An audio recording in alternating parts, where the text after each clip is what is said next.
पहला प्रश्न है 40% चीनी का विलयन प्राप्त करने के लिए 35% चीनी के विलयन की एक निश्चित मात्रा को 48% चीनी के विलयन की 8 लीटर मात्रा में मिलाया जाता है। मिश्रण में 35% चीनी के विलयन की मात्रा कितने लीटर थी? मिक्सचर एंड एलिगेशन का ये बेहद ही आसान सा प्रश्न है, तो आइए देखते हैं इस प्रश्न को किस तरीके से सॉल्व करते हैं।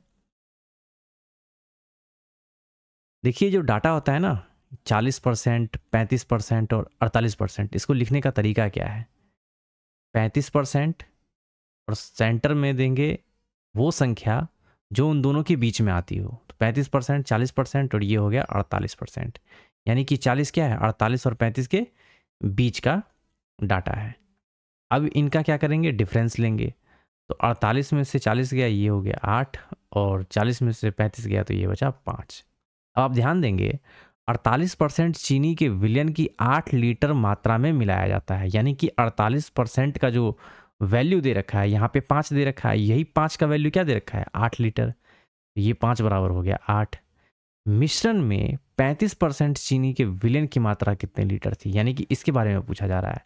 और इसका जो रेशियो दे रखा है कितना दे रखा है? 8 दे रखा है। तो 5 बराबर 8, तो 8 बराबर क्या हो जाएगा? 8/5 गुने 8, 8 8 कितना हो जाएगा? 64/5, 12 पंचे 60, यानी कि 12, और ये हो जाएगा 4 5 8 40, यानी कि हो जाएगा 12.8। तो इस प्रश्न का उत्तर हो जाएगा 12.8। अगला प्रश्न देखते हैं। निम्नलिखित का मान ज्ञात कीजिए। sin 60, tan 30, cos 45। तो वैल्यू पुट करना है। sin 60 का वैल्यू होता है √3/2, tan 30 का वैल्यू होता है 1/√3, और cos 45 का वैल्यू होता है 1/√2। इनका एलसीएम लेंगे तो यहाँ पे देखेंगे आप √2 इंटू √2, तो इसके अंदर ऑलरेडी √2 है, तो हम क्या करेंगे 2√3, इनका एलसीएम ले लेंगे। ठीक है, एक तो वो जो इसमें नहीं है और ऑलरेडी इसके अंदर है, तो यहाँ से ये लिखने की ज़रूरत नहीं है।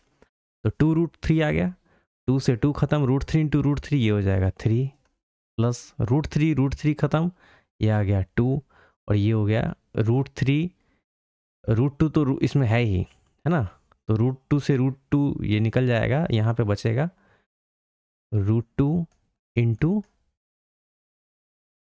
√3, ये आ गया 5 प्लस √2 इंटू √3/2√3।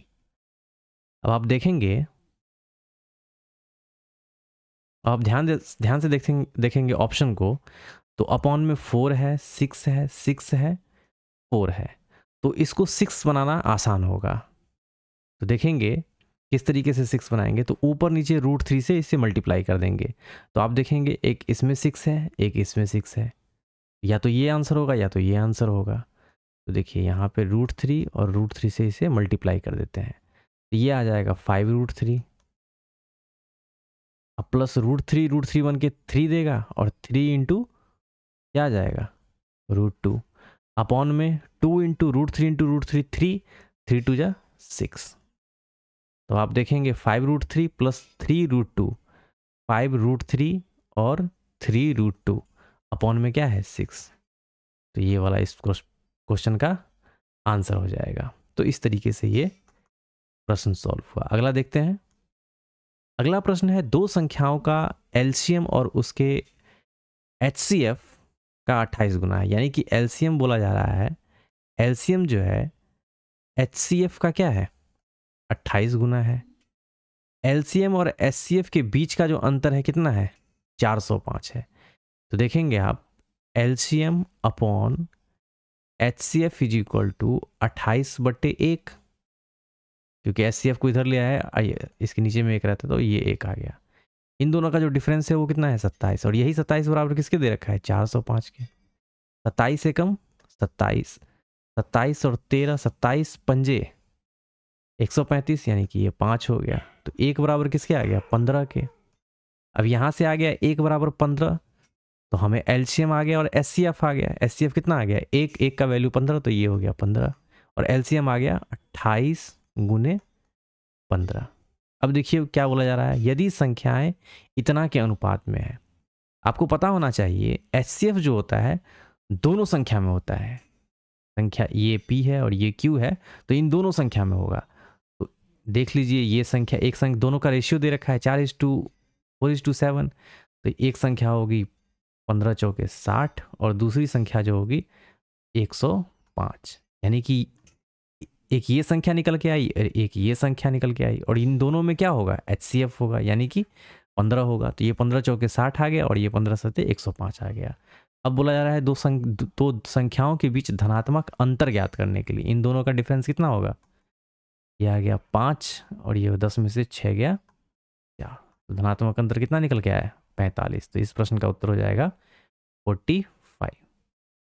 अगला प्रश्न देखते हैं। एक समलंब चतुर्भुज का क्षेत्रफल 140 दिया हुआ है, ठीक है, 140 हमने लिख लिया। समलंब चतुर्भुज का क्षेत्रफल क्या होता है, 1/2 इंटू समानांतर भुजाओं का योग, यानी कि अगर इस तरीके से आप देखेंगे, जैसे यहां से मैं एक पिक्चर ड्रॉ करता हूं, तो आप देखेंगे ये क्या है, एक समलंब चतुर्भुज है। ये भुजा हो गई A, ये B, ये C और ये D। समानांतर भुजाएं कहने का मतलब AB प्लस CD, तो ये हो गया AB प्लस CD। इतना लिखने की जरूरत नहीं है, मैं इसे समझा रहा हूं। और AB समांतर भुजाओं के बीच की क्या होगी, दूरी या हाइट कह सकते हैं, जो भी। तो इसकी दूरी मान लीजिए ये D है, H बराबर D जो भी है, ये हो जाएगा D। अब 140 है, 1/2 हो गए। इनकी समांतर भुजाओं के बीच लंबवत दूरी जो है 7 सेंटीमीटर, यानी कि D का वैल्यू कितना दे रखा है 7। यदि एक समांतर भुजा की लंबाई 28 है तो दूसरी पूछा जा रहा है 28 प्लस व्हाट, x मान लेते हैं। एक अगर 28 दिया हुआ है तो दूसरा क्या होगा।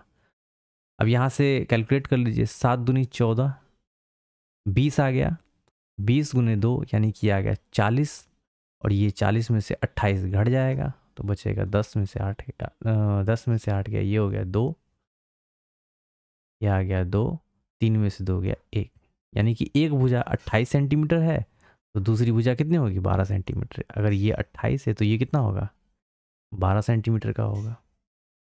क्लियर, तो ऑप्शन ए इस क्वेश्चन का उत्तर हो जाएगा। तो फॉर्मूला आपको पता होना चाहिए, समलंब चतुर्भुज का जो क्षेत्रफल होता है एरिया इज इक्वल टू 1/2 समानांतर भुजाओं का योग और इनटू क्या होगा, इसके बीच की लंबवत दूरी। अगला प्रश्न देखते हैं। साधारण ब्याज की एक निश्चित दर पर 7,500 रुपए का मूलधन 8 वर्षों में इतना हो जाता है। साधारण सा प्रश्न है। देखिए ये मूलधन है और ये क्या है, अमाउंट है, यानी कि मिश्रधन है। मिश्रधन में क्या होता है, मूलधन और प्लस इंटरेस्ट। तो इस अमाउंट में से अगर हम मूलधन को घटा देंगे तो हमें क्या निकलेगा, इंटरेस्ट निकल के आएगा। तो यहीं पे घटा लीजिए, 0 0 और 7 में से 5 गया 2 और 11 में से 7 4 11, यानी कि आ गया 4200 ब्याज। मूलधन कितना है 7,500। रेट हमें निकालना है, टाइम कितना दिया हुआ है 8 वर्ष। अब यहाँ से कैलकुलेट कर लीजिए, ये हो जाएगा 8 पंचे 40, 2 8 दूनी 16, 8 पंचे 40, 75 से काट दीजिए, 25 दिए 75, 25 दूनी 50, 25 से कम 25, 3 सत्ते 21। Therefore R is equal to कितना आ जाएगा 7%। इस क्वेश्चन का आंसर हो जाएगा। रेट ऑफ इंटरेस्ट जो निकल, ध्यान रखिएगा। अगला देखते हैं 5 2 7 8 1 और 4 की माध्यिका निकालनी है। पहले तो ये डाटा को काउंट कीजिए, है कितना 1 2 3 4 5 6, ठीक है। तो अब क्या करेंगे, असेंडिंग या डिसेंडिंग ऑर्डर में इसे लिखेंगे, 1 उसके बाद 2 फिर 4 5 7 और 8। अब सेंटर में जो नंबर होंगे, अगर ऑड नंबर होगा तो जैसे मान लीजिए 3 इधर होते 3 इधर होते, बीच में एक नंबर होता, यानी कि 7 नंबर होते थे, 3 इधर 3 इधर, ये सेंटर वाला क्या होता है, माध्यिका होता। बट यहाँ पे 6 नंबर दिया हुआ है, तो 2 इधर से हटाएंगे, 2 इधर से हटाएंगे, सेंटर में कितना है 2 नंबर, इन दोनों को ऐड करेंगे तो 5 4 9 और 2 से डिवाइड कर देंगे, यानी कि कितना आया 4.5। तो 4.5 इस क्वेश्चन का आंसर हो जाएगा। माध्यिका पूछा गया, बीच वाले नंबर को जोड़ेंगे, अगर इवन होगा तो, अगर मान लीजिए यहाँ पे एक नंबर और होता है जैसे 9 होता, तो यहाँ पे इसकी माध्यिका क्या होती, 3 इधर से हटाइए 3 इधर से हटाइए, ये हमारा क्या होता, माध्यिका होता। क्लियर।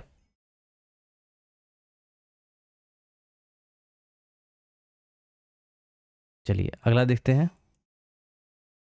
32 वस्तुओं का विक्रय मूल्य, क्या बोला जा रहा है, 32 वस्तुओं का विक्रय मूल्य 38 वस्तुओं के क्रय मूल्य के बराबर है, यानी कि 38 वस्तुओं का क्या हो जाएगा सीपी, ये दोनों आपस में बराबर है। तो लाभ प्रतिशत पूछा जा रहा है, ये हो जाएगा, ये हो गया एसपी और इसे इधर ले आइए, ये सीपी, ये हो गया 38 और ये हो गया 32, इसे कैलकुलेट कर लीजिए, ये 19 से निकल जाएगा और ये 16 से निकल जाएगा। अब ये है एसपी और ये है सीपी। अब आप देखेंगे एसपी क्या है 19 है, सीपी क्या है 16 है, तो ऑब्वियस सी बात है यहाँ पे क्या है एसपी ज़्यादा है सीपी से, यानी कि लाभ हो रहा होगा। कितना का लाभ हो रहा है 3 का लाभ हो रहा है, किस पे 16 पे, यानी कि सीपी पे, इसी पे तो कैलकुलेट करते हैं और 100 से मल्टीप्लाई कर देते हैं। इस 100 को यहाँ ना लिख करके आप यहाँ लिख लीजिए 300। अब 300 में 16 से डिवाइड कीजिएगा तो देख लीजिए 16 एकम 16 और 16 4, यानी कि आ जाएगा 10 4 14, 16 9 14 16 28 से, यानी कि 8 से जाएगा। अब आप देख लीजिए एक पे 8 कौन सा है, एक ही ऑप्शन में दिख रहा है 18.7.1 के बाद क्या है 8, 1 1 तो सब में है, तो हमें तो आगे बढ़ना ही पड़ेगा, एक और स्टेप आगे बढ़ेंगे, 8 आ गया निकल के, आगे क्या आएगा 75%। या तो पूरा डिवाइड करके कैलकुलेट कीजिए आंसर निकालिए, या तो बाई ऑप्शन आप देखिए और आगे प्रोसीड कर जाइए। अगला प्रश्न देखते हैं। ए अकेले किसी कार्य को 66 दिन में करता है। ओके, टाइम एंड वर्क का क्वेश्चन है, ध्यान दीजिएगा। ए किसी कार्य को 66 दिन में करता है और बी अकेले इसी कार्य को कितने दिन में कर लेता है, 55 दिन में कर लेता है। जबकि ए बी सी तीनों मिलकर इस काम को कितने दिन में करता है, ए बी और सी जब तीनों मिल जाते हैं इस काम को 22 दिन में निपटा देते हैं। सी अकेले इस कार्य को कितना करेगा, तो सबसे पहले क्या करेंगे, इन तीनों का एलसीएम लेंगे। अब एलसीएम ले लीजिए, एलसीएम कैसे निकल लेते हैं, पहले 11 से करेंगे, 11 दूना 22, 11 पचे 55, 11 छक 66 और यहाँ से 2 2 एकम 2 5 2 तिये 6, इससे तो आगे बढ़ेगा नहीं, 5 तिये 15 15 दूना 30, 11 तिया 33, यानी कि 330 जो है इसका क्या आ जाएगा, एलसीएम आ जाएगा।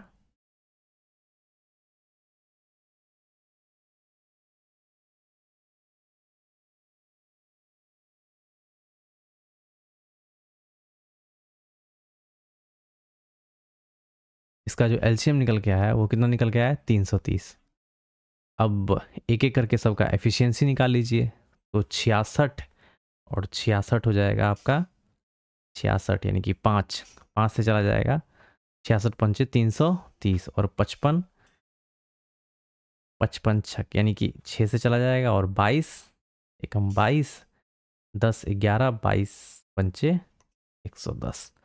तो इसकी एफिशिएंसी निकल के आ गई तीनों की, एक ए की आ गई 5, बी की आ गई 6 और ये तीनों की है। तो ये देखिए ए का हो गया 6, बी सॉरी ए का जो निकल के आया ये 5 एफिशिएंसी निकल के आया, बी का आया 6 6 5 11, तो जो रह गया वो सी की एफिशिएंसी होगी, यानी 6 5 11 4 15, तीनों को ऐड करेंगे तो ये 15 के बराबर में होगा। तो सी की जो एफिशिएंसी होगी 4, और यही जो टोटल वर्क है क्या होगा, सी अकेले उस कार्य को कितने दिन में करेगा, तो सी की एफिशिएंसी से डिवाइड कर देंगे, 4 4 8 32, 8 तीनों में है, एक स्टेप और आगे बढ़ेंगे, 4 दूनी 8, 82 देख लीजिए किस में आ रहा है, ऑप्शन सी में आ रहा है। बस आगे कैलकुलेट करने का ज़रूरत ही नहीं है, आगे भी कर सकते हैं 2 के ऊपर में 0, 20, 4 पंचे 20, यानी कि 82 पॉइंट क्या आ जाएगा 5 इस क्वेश्चन का आंसर होगा। अगला देखते हैं, 2 वर्गों के परिमापों में 48 सेंटीमीटर का अंतर है। अब देखिए वर्ग का जो परिमाप होता है वो कितना होता है 4 इंटू ए। अब 2 वर्ग है तो 4, दोनों का अंतर 48 दे रखा है, तो एक होगा A1 और एक होगा A2 इज इक्वल टू कितना है 48। A1 माइनस A2 निकल के आ गया 12, यानी कि 12 चौक 48। तो ये तो दिया हुआ है, यदि एक वर्ग की भुजा दूसरे वर्ग की भुजा की 4 गुनी है। क्लियर, एक वर्ग की जो भुजा है, अब 2 वर्ग है ना, एक बड़ा वाला वर्ग है एक छोटा वाला वर्ग है, और एक वर्ग की भुजा दूसरे वर्ग की भुजा की 4 गुनी है। जैसे मान लीजिए यहाँ पे हम लिखते हैं A2 is equal to 4A1, तो A1 अपॉन A2 क्या आ जाएगा 1 अपॉन 4। A1 का ये आ गया, A2 का ये आ गया। तो बड़े वर्ग का क्षेत्रफल ज्ञात करना है। अब देखिए ये दोनों का अंतर जो है 12 है, यहाँ से देखेंगे तो अंतर कितना है 3, 3 बराबर 12 के, तो 1 बराबर 4 के, 3 चौके 12, तो इसका निकल के आ गया 4 और इसका निकल के आ गया 16। क्लियर, एक का निकल के आया 4 और एक का निकल के आया 16। अब बोला जा रहा है तो बड़े वर्ग का क्षेत्रफल, बड़ा जो वर्ग है उसका साइड क्या निकल के आया है 16। अब आपको दिख रहा होगा यहाँ पे ये 4 है ये 16 है, तो सबसे बड़ा साइड जो होगा वही वर्ग, बड़े वर्ग का क्षेत्रफल निकल के आएगा। तो बड़े वर्ग का साइड जो निकल के आया है 16 है, तो 16 का स्क्वायर करेंगे तो कितना हो जाएगा 256। 256 ऑप्शन क्या होगा इस क्वेश्चन का आंसर होगा। ये चीज़ समझ में आया, दोनों का डिफरेंस ही निकल के आ गया। क्वेश्चन के अनुसार बोला जा रहा है यदि एक वर्ग की भुजा दूसरे वर्ग की भुजा की 4 गुनी है, यानी कि 4 इंटू A1। अब A1 अपॉन A2 1:4 रेशियो में आ गया। अब इन दोनों का डिफरेंस कितना है 3, दिया हुआ था कितना 12, तो 3 बराबर 12 के, तो 1 बराबर 4 के, तो एक का साइड निकल के आ गया 4, दूसरे का साइड निकल के आया 16। अब एरिया पूछा जा रहा है वो भी बड़े वर्ग का, तो बड़े वर्ग का जो बड़ा साइड होगा वही बड़ा वर्ग होगा, उसका स्क्वायर करेंगे तो 256 इस क्वेश्चन का आंसर हो जाएगा। अगला देखते हैं, एक सर्वेक्षण से आंकड़ा इकट्ठा किया गया कि सर्वेक्षण में शामिल व्यक्तियों को कौन सा खेल पसंद है। आंकड़ों को एक वृत्त आलेख द्वारा दर्शाया गया था, जैसे इस तरीके से है, एक सर्कल ड्रॉ कर लेते हैं।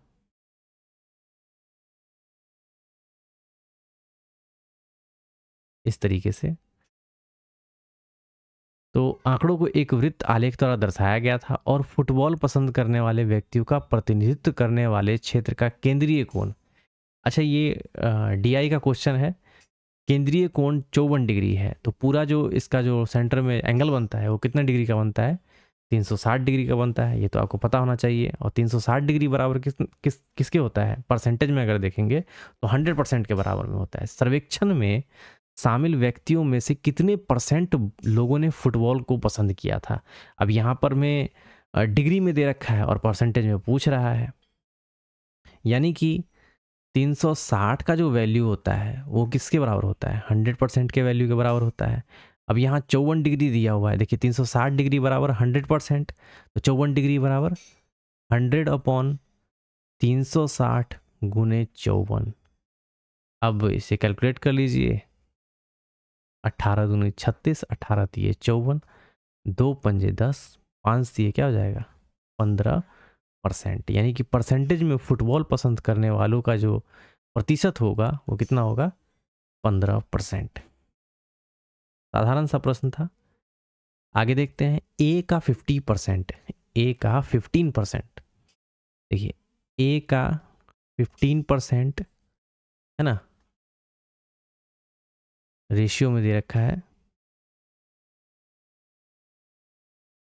इज टू बी का 25% इज टू, मतलब समानुपात दे रखा है 8 बट्टे क्या है 11 है, यानी कि ये भी बट्टे में है। ठीक है, तो ये 100 खत्म,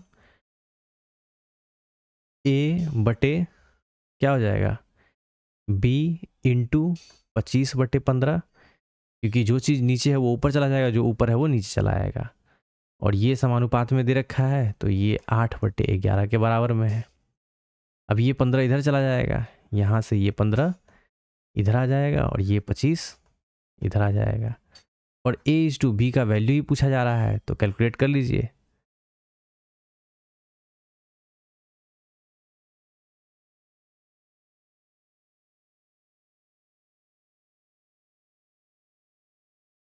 ये 120, 25 से कम 25 और 25 से कम 25 और 2 27, 5 से कट जाएगा, 5 दूनी 10, 5 चौके 20, 50 25, 50 25,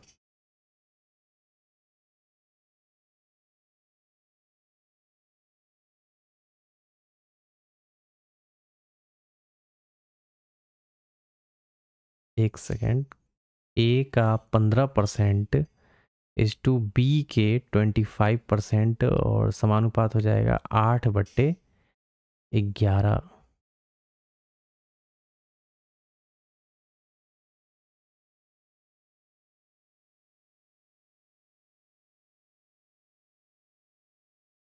ए का 15% A/B और ए के साथ 15, ये 15 आएगा यहाँ पे। एक सेकेंड इसको।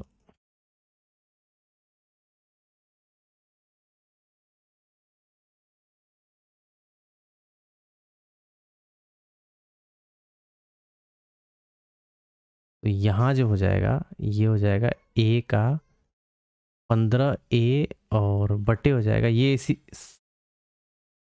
इसी के साथ में रहेगा, ठीक है ना, क्योंकि इसके साथ में 15A/25B बराबर 8/11। A/B बराबर हो जाएगा 25, 25 गुने 8, 15 गुने 11, 5 25, 5 तिया 15, ये हो जाएगा 8 पंचे 40 और ये 11 तिये 33। तो इस क्वेश्चन का आंसर हो जाएगा ऑप्शन सी। तो यहाँ से थोड़ा सा मिस्टेक हो गया था, ए अपॉन में हमने 15 लिख दिया था, ठीक है, तो आप थोड़ा सा सुधार कर लीजिएगा। आगे बढ़ते हैं, अगला क्वेश्चन देखते हैं। के का मान ज्ञात कीजिए यदि 450 का 18% यानी कि 450 गुने 18% बराबर के का 30% के बराबर में हो। तो 100 से 100 खत्म, 0 से 0 खत्म, 3 छक 18, 6 से गुना कर दीजिए, 6 पंचे 30, 3 6 चौक 24 और 3 27। तो के का वैल्यू कितना आ जाएगा 270। तो 270 इस प्रश्न का उत्तर हो जाएगा। अगला प्रश्न देखते हैं। निम्नलिखित में से कौन सा विकल्प निकटतम अनुमानित मान है जो निम्नलिखित समीकरणों में प्रश्न के स्थान पर आ जाएगा। तो देखिए यहाँ पे निकटतम पहले ही बोल दिया गया है, तो 16 गुने कितना हो जाएगा 3, 3 गुने 16, तो ये हो जाएगा 16 3 48 प्लस 15.03, तो इसे 15 ही लिखेंगे। -7.86 है तो इसे आप 8 लिख सकते हैं। अब प्लस देखिए ये 15 है तो यहाँ पे 16 का रूट ले लेंगे, स्क्वायर रूट, तो 16 का स्क्वायर रूट कितना हो जाएगा 4। अब ये हो गया 8 15 48 और 15, 8 5 13, 8 5 13, 1 4 1 5 1 6 63 और 4 कितना हो जाएगा 67। 67 में से 8 गया यानी कि 59। अब 59 देख लीजिए किसके आसपास में है।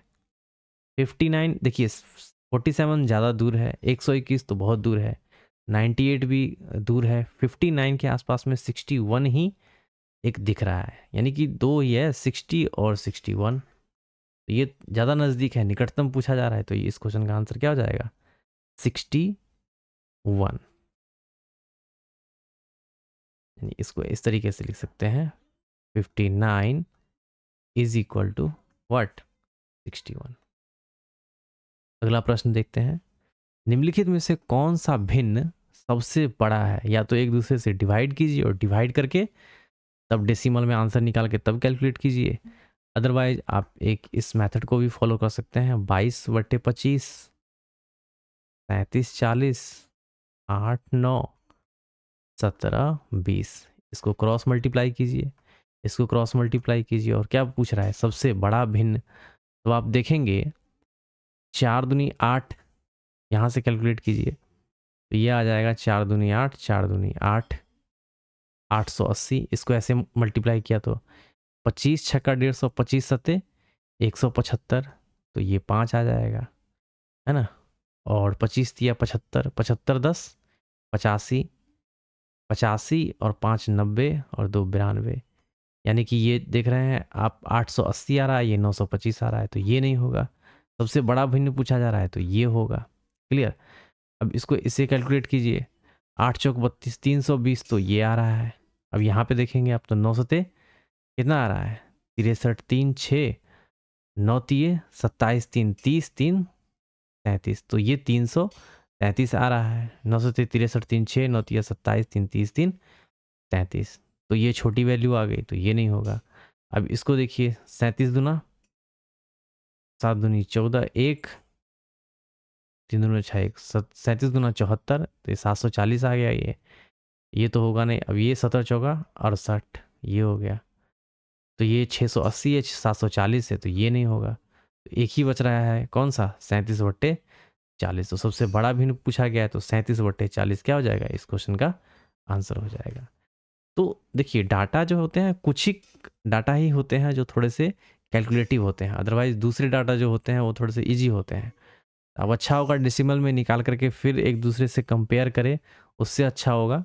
आप इस मेथड को फॉलो करके जल्दी से कैलकुलेट करके आंसर को हिट कर पाएंगे। अदरवाइज आप एक एलसीएम मेथड भी है, एलसीएम निकालिए, सबका एलसीएम निकाल लीजिए, 25 का 40 का और 9 का 20 का, सबका एलसीएम निकाल करके यहाँ से मल्टीप्लाई कीजिए, और मल्टीप्लाई करके एक दूसरे से कैलकुलेट करके जिसका बड़ा वैल्यू देगा वही क्या हो जाएगा? इस क्वेश्चन का आंसर हो जाएगा। अगला देखते हैं, कॉस ए का वैल्यू है √3/2। अब देखिए, cos A is equal to क्या है? √3/2। यहाँ से कॉस कितने डिग्री का वैल्यू √3/2 होता है? तो आपको पता होगा कॉस 30 डिग्री का वैल्यू जो होता है √3/2, क्योंकि साइन 60 का वैल्यू क्या होता है? √3/2। तो कॉस 30 का वैल्यू क्या हो जाएगा? √3/2। यहाँ से यहाँ कॉस कॉस खत्म, ए का वैल्यू आ गया 30 डिग्री। अब ए का वैल्यू 30 डिग्री आ गया। अब 10 ए के बारे में पूछा जा रहा है, कॉट ए √3 - sec के बारे में पूछा जा रहा है। तो देखिए 10 ए का वैल्यू यानी कि 10 30 का वैल्यू क्या हो जाएगा? 1/√3 माइनस कॉट 30। अब 10 30 का √3 है, तो कॉट 30 का क्या हो जाएगा? ओनली √3। क्लियर। और यहाँ पे तो √3 दिया हुआ है तो उसको रहने दीजिए। सेक 30, कॉस 30 का वैल्यू क्या दिया हुआ है? कॉस 30 का वैल्यू √3/2, सेक 30 का वैल्यू 2/√3 हो जाएगा, इसका उल्टा। अब यहाँ से कैलकुलेट कर लीजिए, √3 एलसीएम आ जाएगा, √3 इंटू √3 3, 3 - 1 यानी कि हो जाएगा -2 अपॉन क्या? √3 बटे 3 में से 2 गया 1 बटे क्या हो जाएगा? √3। √3 से √3 खत्म, बराबर क्या हो जाएगा? -2, यानी कि -2 जो होगा इस प्रश्न का उत्तर हो जाएगा। तो आपको साइन के जो वैल्यू हैं वो आपको पता होने चाहिए। अगला प्रश्न देखते हैं, मूल्यांकन करना है a² - b²। तो a² - b² का फॉर्मूला लगाइए, a + b × a - b। तो 2.91 + 1.09, और इसको ऐसे कर लीजिए 2.91 माइनस, देखिए ये सब लिखने का उतना कोई ज़रूरत है नहीं, इसे आप माइंड में भी कैलकुलेट कर सकते हैं। जैसे देखिए यहाँ पे इसको हटाते हैं, यहाँ से ये लिख करके टाइम का वेस्टेज है और कुछ नहीं है। देखिए इन दोनों को जोड़ना है, इन दोनों को एक दूसरे से घटाना है। तो 9 1 10 0 और 9 1 10 0, और ये 2 1 3 क्या हो जाएगा? यहाँ पे आएगा 4, इंटू इसमें से एक दूसरे से घटाना है, तो 11 में से 9 2, 11 लास्ट में 2, 8 का यहाँ पे 8 आ जाएगा, पॉइंट 2 में से 1 गया 1, 1.82 और नीचे में है 1.82, ये दोनों कट जाएगा, क्या है? 4। तो आप ऐसे भी कैलकुलेट करके आगे बढ़ सकते हैं। अगला प्रश्न देखते हैं, प्रति वर्ष चक्रवृद्धि ब्याज की एक निश्चित दर पर निवेश किया गया मूलधन 2 वर्षों में इतना हो जाता है। तो देखिए 2 साल में कितना हो गया 96,800 और 3 साल में कितना हो जाता है 106,480 इतना हो जाता है। तो चक्रवृद्धि ब्याज की दर, आसान सा प्रश्न, डिफरेंस कितना है एक वर्ष का इन दोनों का डिफरेंस जो निकलेगा वो क्या निकल के आएगा 0,8, 14 में से 8 6 14, 15 में से 6 गया 9 6 15, यानी कि 1 बराबर इतना। तो ये 1 साल में इसका क्या आया ब्याज आया, तो 9680 इज इक्वल टू, अब ये ब्याज है तो 1 साल का जो प्रथम वर्ष का जो मूलधन होगा वो कितना हो जाएगा 96,800। अब रेट ऑफ इंटरेस्ट पूछा जा रहा है R/100 और टाइम कितना है 1 साल का है, तो ये 0 से 0 खत्म, 968 दोनों तरफ सेम ही डाटा है तो ये 1 से निकल जाएगा, यानी कि R बराबर क्या हो जाएगा 10%। 10% इस क्वेश्चन का उत्तर होगा, यानी कि रेट ऑफ इंटरेस्ट जो लगेगा चक्रवृद्धि ब्याज की वार्षिक दर कितनी होगी 10%। अगला प्रश्न देखते हैं, अच्छा प्रश्न है, ध्यान से देखिएगा। 105 व्यक्ति एक कार्य को 36 दिन में पूरा कर देते हैं, ठीक है, तो 36 दिन में पूरा कर देते हैं तो यहाँ से आप टोटल वर्क निकाल लेंगे 105 गुने क्या 36, तो यहाँ से हमें निकल के आ गया टोटल वर्क। लेकिन 8 दिनों तक एक साथ कार्य करने के बाद उनके नियोक्ता चाहते थे कि कार्य 29 दिन में ही कंप्लीट हो जाए, है ना, 29 दिन में पूरा हो जाए। समय सीमा पर कार्य को पूरा करने के लिए और कितने श्रमिकों की आवश्यकता होगी। ऑब्वियस सी बात है, काम को 29 दिन में ही कंप्लीट करना है तो आदमी की संख्या क्या करना होगा बढ़ाना होगा। अब आप देखेंगे इसको कैलकुलेट कर लीजिए तो कितना आ रहा है 105 और 36, 105 36 6 5 30 3 6 15 1, ये आ गया 3 0 5 3 8 और ये आ जाएगा 7 3, यानी कि 3780 जो होगा ये हो जाएगा टोटल वर्क। अब लेकिन 8 दिनों तक एक साथ कार्य करने के बाद, अब यही 105 व्यक्ति अगर 8 दिन तक काम करेंगे तो टोटल काम कितने करेंगे, ठीक है ना, किया गया कार्य, मान लीजिए यहाँ पे लिख दीजिए किया गया कार्य, टोटल वर्क कितना है और किया गया कार्य 105 व्यक्ति के द्वारा अगर 8 दिन काम किया जाएगा तो 8 पंचे 40 0 4 8 एकम 8 840 काम किया गया। 840 काम इस टोटल में से घटा देंगे तो हमें क्या बचेगा रिमेनिंग वर्क, यानी कि टोटल इतना वर्क रह गया। अब इस रिमेनिंग वर्क को कौन करने, मतलब जो रिमेनिंग वर्क है इसको जो किया जाएगा कितने दिन में किया जाएगा। अब आप देखेंगे यहाँ पर मैं 29 दिन में काम को पूरा करना है और 8 दिन का काम ऑलरेडी हो चुका है तो 29 में से 8 घटाएंगे तो कितना बचेगा 21 दिन में रिमेनिंग वर्क को कंप्लीट करना है। तो यहाँ 21 से कम 21, यहाँ पे 8 और 21 चौके 84, 20 चौक 80, 4 एकम 4 और यहाँ लास्ट में 0, यानी कि ये जो कार्य होगा 140 दिन में हो जाएगा। 140 व्यक्तियों के द्वारा 21 दिन में ये जो कार्य है ये कंप्लीट हो जाएगा। अब 140 में से 105 व्यक्ति तो ऑलरेडी काम कर रहे हैं, 140 में से और पूछा जा रहा है अतिरिक्त श्रमिकों को नियुक्त करने की कितने और श्रमिकों को नियुक्त किया जाना चाहिए। तो 105 तो पहले से कर रहे हैं तो 105 को घटा देंगे, 10 में से 5 गया 5 और ये रहा 3, ये कट गया, यानी कि 35 व्यक्ति और लगाएंगे तो कार्य जो होगा 29 दिन में पूरा हो जाएगा। तो इस प्रश्न का उत्तर हो जाएगा ऑप्शन डी 35 क्या वर्कर, ठीक है। अगला प्रश्न देखते हैं। 4 वर्ष पहले माँ की आयु उसकी पुत्री की आयु की 13 गुनी थी, यानी कि ये रहा माँ की आयु और ये रहा उसकी डॉटर की आयु, ये 13 है तो ये 1 है, क्या बोला जा रहा है 4, वर्तमान मान लीजिए ये वर्तमान है और वर्तमान से पहले यानी कि 4 वर्ष पहले की बात हो रही, तो 4 वर्ष पहले माँ की आयु उसकी पुत्री की आयु की 13 गुनी थी, ठीक है। 2 वर्ष बाद माँ की आयु पुत्री की आयु की 4 गुनी हो जाएगी, यानी कि वर्तमान से ही कैलकुलेट किया जा रहा है 2 वर्ष बाद यहाँ से आएंगे तो 2 वर्ष बाद माँ की आयु पुत्री की आयु क्या होगी, 4 गुनी होगी।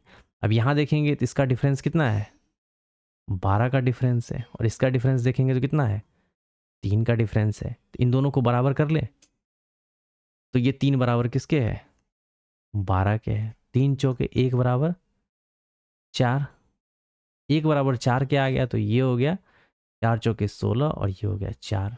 अब देखेंगे तो इसका गैप आ गया 12, ये भी 12, ये भी 12।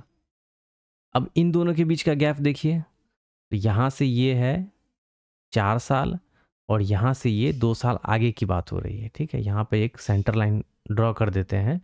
ये 4 साल पहले की बात हो रही है, 2 साल बाद की बात हो रही है। तो इन दोनों के बीच का जो गैप देखेंगे आप, तो ये 6 साल है। कितने साल है, 4 साल पहले वर्तमान से 2 साल बाद, यानी कि 6 साल का गैप है। और यहाँ पर आप देखेंगे तो ये है 13 और ये है 16, यहाँ पे 1, यहाँ पे 4। इन दोनों के बीच का जो डिफरेंस है वो कितना है, 1 3 4, 13 3 16, यानी कि 3 बराबर कितने वर्ष, 6 वर्ष। तो 1 बराबर कितना हो जाएगा, 2 वर्ष। 3 बराबर 6 वर्ष, तो 1 बराबर क्या हो जाएगा, 2 वर्ष। अब यहाँ से देखेंगे आप तो 4 वर्ष पहले जो इसकी एज रही होगी कितना होगा, 13 दूना 26 साल, और ये हो जाएगा 13 साल। अब 4 साल अगर वर्तमान कैलकुलेट करेंगे, अब यहाँ पे क्या पूछा जा रहा है, कितने वर्ष बाद माँ की आयु उसकी पुत्री की आयु की 3 गुनी होगी। तो पहले हम वर्तमान निकाल लेते हैं, तो वर्तमान कितना हो जाएगा, 26, 26 में 4 जोड़ेंगे, 26 4 30 साल, और यहाँ पर में 13 है तो 13 में 4 जोड़ेंगे तो 13 4 17, सॉरी यहाँ पे 1 बराबर 2 है ना, तो ये 1 बराबर 2, 13 दूना 26 और 1 बराबर 2 एकम 2, ये हो जाएगा 2, 1 बराबर 2, यानी कि ये हो जाएगा 2 साल। 2 में 4 साल ऐड करेंगे तो कितना आ जाएगा, ये 6 साल हो जाएगा। अब यहाँ से प्रश्न पूछा जा रहा है, कितने वर्ष बाद माँ की आयु उसकी पुत्री की आयु की 3 गुनी हो जाएगी, यानी कि माँ की आयु 3 और पुत्री की आयु 1। इन दोनों का गैप देखेंगे आप, तो इन दोनों का गैप कितना है, 2।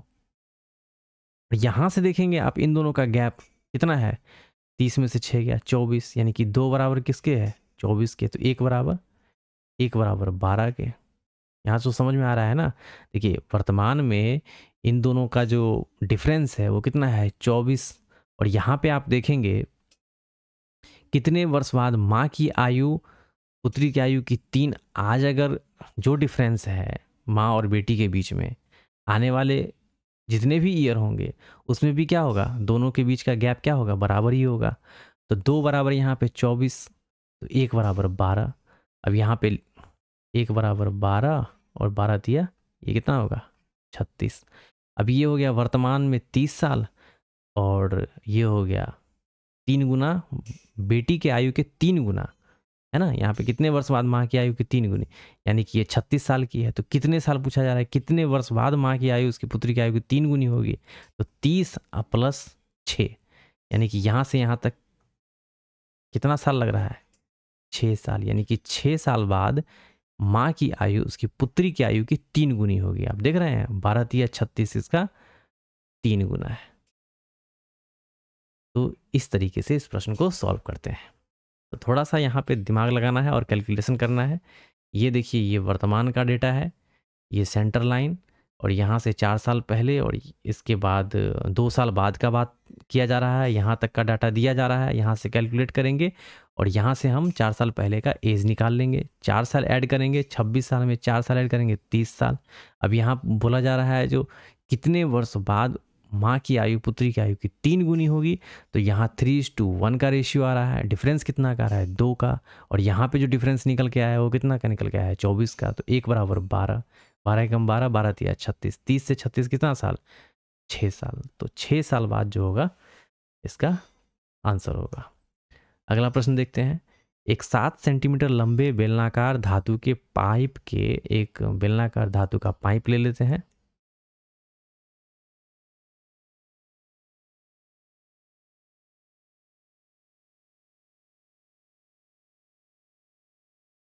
इस तरीके से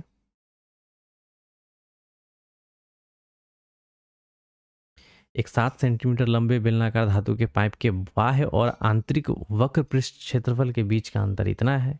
यदि पाइप इतना सेंटीमीटर क्यूब धातु का बना है तो पाइप की आंतरिक त्रिज्या बोला जा रहा है। यहाँ से एक और क्या करते हैं, इस तरीके से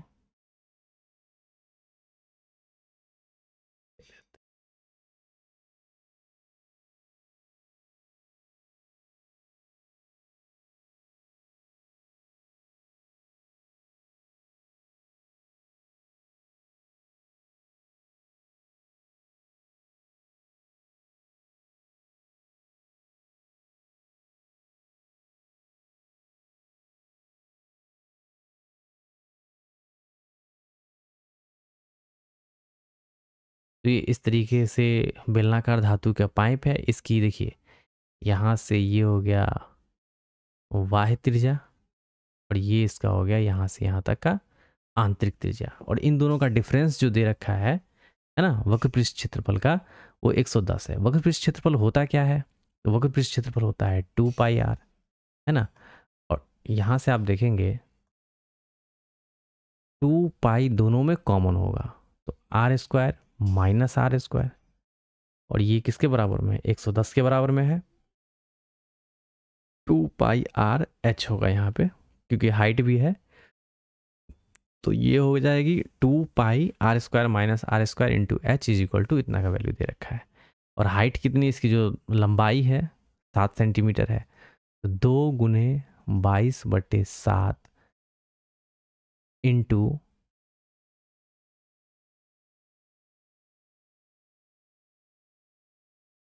एक second, 2 pi R H square नहीं होगा यहाँ पे, आर माइनस आर, और ये हो जाएगा 7 इज इक्वल टू 110। ये 7 से 7 खत्म, 11 दूनी 22, है ना, और ये हो जाएगा 2 5 जा 10, है ना। तो R minus R is equal to हो जाएगा 2.5, यानी कि इन दोनों का जो डिफरेंस होगा वो 2.5 हो जाएगा। अब यहाँ पे यदि इतना सेंटीमीटर क्यूब धातु का बना हुआ है, अब यहाँ से आप देखेंगे इसका जो आयतन है pi R square into H, clear. तो पाई एच पता है, आर स्क्वायर यानी कि R square minus R square is equal to क्या है, आयतन दे रखा है 302.5। यहाँ से आप देखेंगे तो R plus R into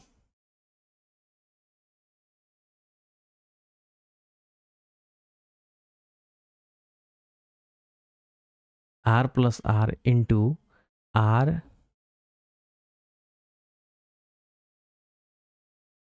R minus R, A square minus B square, A plus B A minus B is equal to 302.5 बटे पाई एच, पाई कितना है 22/7, एच कितना है 7 है, ये 7 से 7 खत्म। अब यहाँ 3 2 5 5 11 से निकल जाएगा, 11 दूना 11 दूनी 22, ये आ गया 11 दूना 22, 8 11 सत्ते 77, 5 11 पचे 55, ये कट जाएगा, 2 एकम 2, 2 3 6, 2 7 14 और 2 पंचे 10, यानी कि R plus R, R plus R into R minus R का जो वैल्यू आ गया 13.75 आ गया। अब हमने निकाला है R minus R is equal to 2.5, तो यहाँ से आर प्लस आर निकल के आ जाएगा, आर प्लस आर 13.75 अपॉन 2.5 खत्म, 25 एकम 25, 25 पंचे 125, 125, 5 7 5 12, 25 पंचे 125, यानी कि आर प्लस आर आ गया 5.5, 10 से डिवाइड करेंगे तो 5.5। अब पूछा क्या जा रहा है, तो पूछा है तो पाइप की आंतरिक त्रिज्या कितनी होगी, तो आंतरिक त्रिज्या निकालना है। अब हमें निकल के आ रहा है, हमें जो निकल के आया R minus R is equal to what 2.5, और आर प्लस आर जो निकल के आया 5.5। आंतरिक त्रिज्या पूछा जा रहा है, तो बड़े वाले को हटा देते हैं। -2r is equal to, minus में क्या आ जाएगा 0, 3, माइनस से माइनस खत्म, r बराबर 1.5।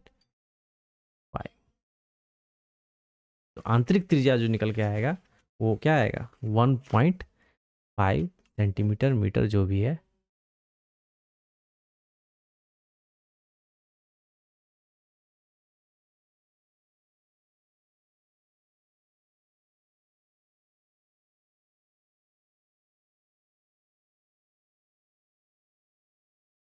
तो 1.5 सेंटीमीटर इसकी क्या हो जाएगी आंतरिक त्रिज्या। अगला प्रश्न देखते हैं।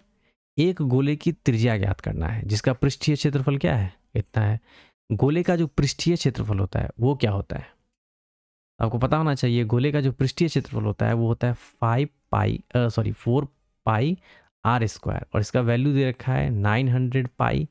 पाई से पाई खत्म, और आर स्क्वायर, आर निकालना है, यहाँ पे क्या निकालना है त्रिज्या निकालना है। तो आर स्क्वायर बराबर क्या हो जाएगा 900/4। यहाँ से आर स्क्वायर हटाइएगा तो क्या हो जाएगा √900/4, यानी कि 30/2, 15 दूनी 30, यानी कि गोले की त्रिज्या कितनी होगी 15 सेंटीमीटर। फॉर्मूला बेस्ड क्वेश्चन था, आसान सा प्रश्न। अगला प्रश्न देखते हैं। एक सम अष्टभुज के प्रत्येक आंतरिक कोण का माप क्या है। तो प्रत्येक आंतरिक कोण का जो फॉर्मूला होता है वो क्या होता है 2n-4 इंटू वट 90/वट n। अगर प्रत्येक बोला गया तो n से डिवाइड कर देंगे। अगर सिर्फ पूछा जा रहा है एक समअष्टभुज के आंतरिक कोण का माप तो फिर n से डिवाइड नहीं करेंगे, 2n-4 इंटू 90 में ही कैलकुलेट करेंगे। अब यहाँ पे देखिए 2 अष्टभुज की बात हो रही है तो 8, n की संख्या कितनी होगी 8, -4 इंटू 90 अष्ट की 8 की भुजा की बात हो रही है तो 8 से डिवाइड करेंगे। 8 दूनी 16, 16 में से 4 गया कितना 12, 12 गुने 90/8, 4 दूनी 8, 4 तिये 12, 2 45 दूनी 90, 45 तिये कितना हो जाएगा 5 तिये 15, लास्ट में 5, 5 तिये 15, 5, 1, 4 तिये 12, 1 13, यानी कि 135 डिग्री क्या हो जाएगा एक सम अष्टभुज के प्रत्येक आंतरिक कोण का माप हो जाएगा। अगला प्रश्न देखते हैं। 22,100 रुपए की धनराशि को तिमिर और मोनाली के बीच में इस तरीके से विभाजित किया गया कि दोनों ने अपने हिस्से को 10% चक्रवृद्धि ब्याज प्रति वर्ष की दर से निवेश किया, कि मोनाली को 18 वर्ष बाद पूर्णता पर दे धनराशि वही होगा जो 20 वर्ष बाद तिमिर को पूर्णता पर दे धनराशि होगी। प्रारंभिक धनराशि में मोनाली का हिस्सा कितना था। सबसे पहले एक कॉन्सेप्ट ध्यान रखिए। देखिए ये मूलधन है, जो भी धनराशि है ये 2% में डिवाइड किया जा रहा है। एक तो है मोनाली और एक क्या है तिमिर। अब आप देखेंगे मोनाली को 18, मोनाली के लिए कितना है 18 वर्ष का समय है, और तिमिर के लिए देखेंगे तो 20 वर्ष का समय है।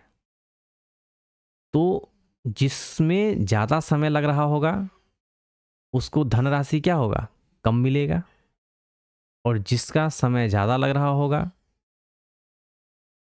उसको धनराशि, देखिए जिसका समय कम है धनराशि अधिक मिलेगा उसे, जिसका समय ज़्यादा है तो धनराशि उसे क्या होगा कम मिलेगा। तो ये चीज़ ध्यान रखिए, समय कम पैसा ज़्यादा मिलेगा, और समय अगर ज़्यादा होगा तो पैसा कम मिलेगा। ये अगर कॉन्सेप्ट आपको ध्यान में रहेगा तो आप क्वेश्चन को इजीली सॉल्व कर पाएंगे। यहाँ पे देखेंगे 10% का है, और यहाँ पे 18 वर्ष बाद और 20 वर्ष यानी कि 2 वर्ष का गैप है, तो 10% 1/10, 10 से 11, 10 से 11 चक्रवृद्धि ब्याज की बात हो रही है।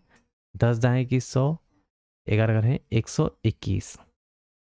तो अब देखेंगे ये हो जाएगा आपका तिमिर का, और ये हो जाएगा मोनाली का। इन दोनों को ऐड करेंगे तो ये हो जाएगा 221, और यही क्या है 221 22,100 के बराबर में है। तो 221 22,100 100 के बराबर में है ना, इसी धनराशि को इन दोनों में बांटा गया है, इन दोनों का कैलकुलेट होकर के यही आया है। तो 1 बराबर क्या आ जाएगा 100। पूछा किसका जा रहा है, प्रारंभिक धनराशि में मोनाली का हिस्सा। मोनाली का हिस्सा कितना है 121। तो 121 गुने 100 बराबर 121 00, यानी कि 12,100। 12,100 इस प्रश्न का उत्तर हो जाएगा। तो ये तो था थोड़ा सा शॉर्ट मेथड। थोड़ा सा इसको और समझने की कोशिश करते हैं, तो थोड़ा सा बेसिक कॉन्सेप्ट से चलते हैं, तो आपको और अच्छे से समझ में आएगा। देखिए सबसे पहले क्या करते हैं, ये है मोनाली और ये है तिमिर। अब देखिए इन दोनों का जो अमाउंट है वो क्या है, एक तो प्रिंसिपल होगा, एक अमाउंट होगा, और एक प्रिंसिपल और एक क्या है अमाउंट है ना। अब यहाँ पे क्या है 18 साल के लिए है धनराशि 10%, यानी कि 1/10। तो ये 10 है और ये इसका अमाउंट क्या हो जाएगा 11 हो जाएगा। 10 में इंटरेस्ट 1 जोड़ते हैं तो क्या मिलता है हमें, अमाउंट ही मिलता है चक्रवृद्धि ब्याज में। अब ये जो होगा ये कितना होगा, ये मोनाली का यहाँ पे दिया हुआ है, आप देखेंगे मोनाली को 18 वर्ष बाद पूर्णता पर दे धनराशि वही होगा जो 20 वर्ष बाद तिमिर को पूर्णता पर दे धनराशि के बराबर में है, बताया जा रहा है, कौन से क्वेश्चन में दिया हुआ है। तो यहाँ पे देखेंगे ये हो गया 10 के पावर 18 द टाइम, और ये 11 के पावर में 18। यहाँ पर आप देखिएगा तो ये तिमिर को जो मिल रहा है वो 20 साल के लिए है, और ये इसका अमाउंट भी इस तरीके से 20 साल। इस दोनों को कैलकुलेट करेंगे तो यहाँ पे देखेंगे 10 के पावर में 18 है, 10 के पावर में क्या है ये रेशियो में है, ये देखिए 10 के पावर में 18 है, 10 के पावर में 20 है। तो 18 यहाँ से ख़त्म होकर के 10 के पावर में 2 आ जाएगा। 11 के पावर में 18, 11 के पावर में 20 है, तो ये क्या हो जाएगा 11 के पावर में 18 और 11 के पावर में क्या हो जाएगा 2 हो जाएगा, यानी कि ये आ जाएगा 1 इज इक्वल टू 10 दाएँ की 100/121, यानी कि इसका आ जाएगा 121 और इसका आ गया 100, यानी कि मोनाली का आ गया 121 और तिमिर का आ गया 100। और इन्हीं दोनों का जो सम दिया हुआ है वो कितना दिया हुआ है 12,100, यही दिया हुआ है।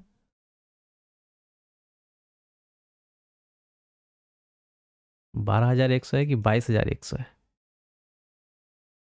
22,100, यानी कि इन दोनों का जो सम दिया हुआ है वो दिया हुआ है 22,100।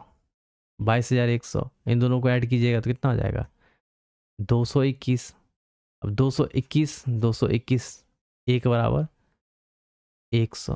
अब 1 बराबर 100 क्या आ गया, तब पूछा किसका जा रहा है मोनाली का, तो इसमें 100 से मल्टीप्लाई कर दीजिए 12100, इस क्वेश्चन का क्या हो जाएगा आंसर हो जाएगा। तो ये बेसिक सा कॉन्सेप्ट था, है ना। जैसे आप लिखते होंगे ना 1+r/100 तो यही t लिखा गया है। टाइम 18 साल 18 साल 20 साल 20 साल अलग अलग करके लिखा गया है। और यहाँ पर ये जो है ये इसका शॉर्ट मेथड हो गया। ये आपको कॉन्सेप्ट पता होना चाहिए। प्रिंसिपल को दोनों में अगर डिवाइड किया जा रहा है तो टाइम किस में कम लग रहा है, जिसमें टाइम कम लगेगा पैसा उसको ज़्यादा देना पड़ेगा, जिसका टाइम ज़्यादा होगा उसको पैसा कम देना पड़ेगा। अगला प्रश्न देखते हैं। निम्नलिखित में से कौन सी संख्या, आंसर तो टिक लगा दिया गया ना, 12,100 मोनाली का हिस्सा हो जाएगा। अगला प्रश्न देखते हैं। निम्नलिखित में से कौन सी संख्या 8 से विभाज्य है। अब 8 से डिविजिबिलिटी का रूल क्या होता है, लास्ट का 3 डिजिट जो होना चाहिए वो क्या होना चाहिए 8 से डिवाइड हो, या फिर लास्ट में कितना जीरो हो 3 जीरो हो।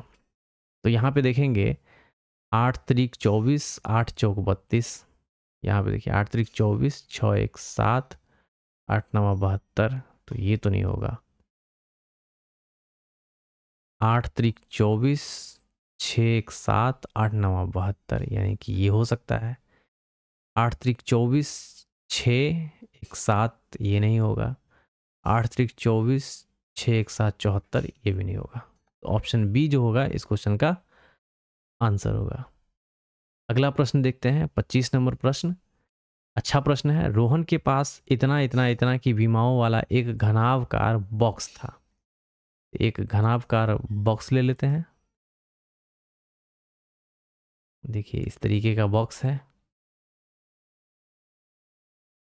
क्लियर। उसने इसमें से अधिक घनों को भरा, जिनमें से प्रत्येक के किनारे 4 सेंटीमीटर लंबे हैं। यानी कि वो घन लेता है 4 सेंटीमीटर वाला, इस तरीके से, है ना। तो इस घन से क्या करता है, एक एक करके पूरा इसको भरना शुरू कर देता है ना।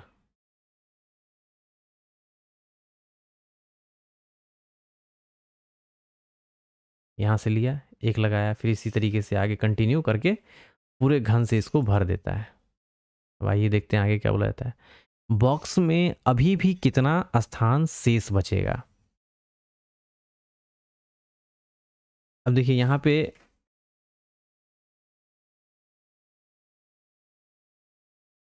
इन सब का वॉल्यूम निकालिए, टोटल वॉल्यूम कितना निकल के आ रहा है। तो आप देखेंगे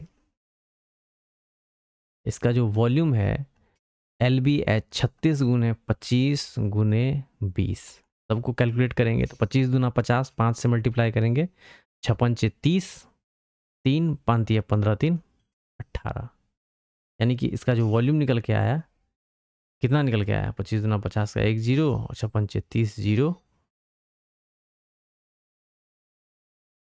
1,80,000।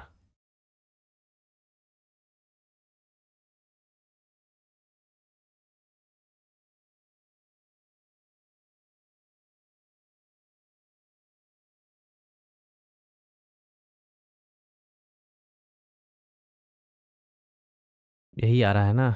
एक सेकेंड,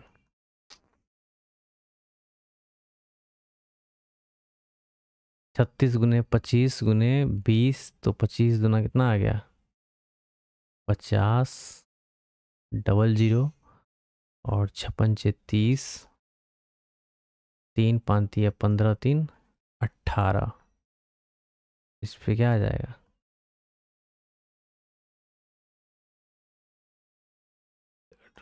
यानी कि हो जाएगा वॉल्यूम 18,000। अब एक जिसमें से एक घन है, इस घन से भरना है इसको, जिसका किनारा जो है 4 है, तो इसका जो आयतन होगा, इसका घन का आयतन कितना होगा, 64 AQ, यानी कि 4 चौके 16 चौके 64। अब घनाभ की लंबाई के साथ घनों की संख्या। अब देखिए घनाभ की जो लंबाई है ये, और ये चौड़ाई हो गई, और ये इसकी हाइट हो गई। अब एक एक करके घन लगाते हैं, तो लंबाई के अकॉर्डिंग अगर लगाएंगे घन को, तो देखिए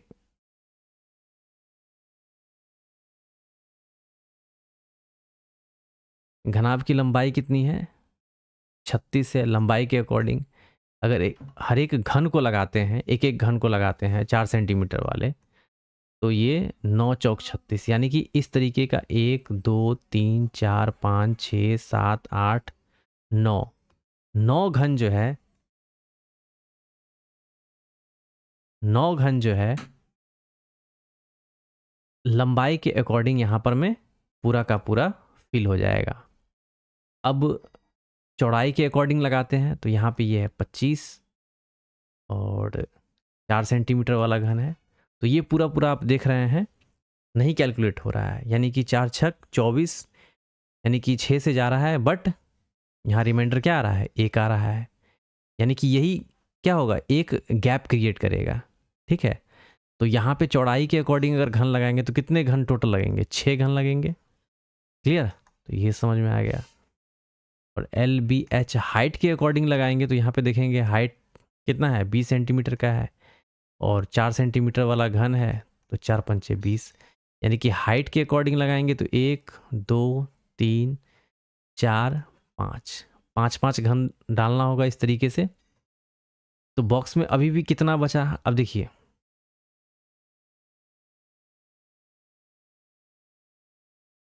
घनों की अधिकतम संख्या कितनी होगी, तो घनों की अधिकतम संख्या होगी 9 6 और 5, यानी कि घनों को अधिकतम संख्या जो हो जाएगी 9 गुने 5 गुने 9 गुने 6, यानी कि 6 पंचे 30 और 9 तिया 27, यानी कि घनों की अधिकतम संख्या होगी 270।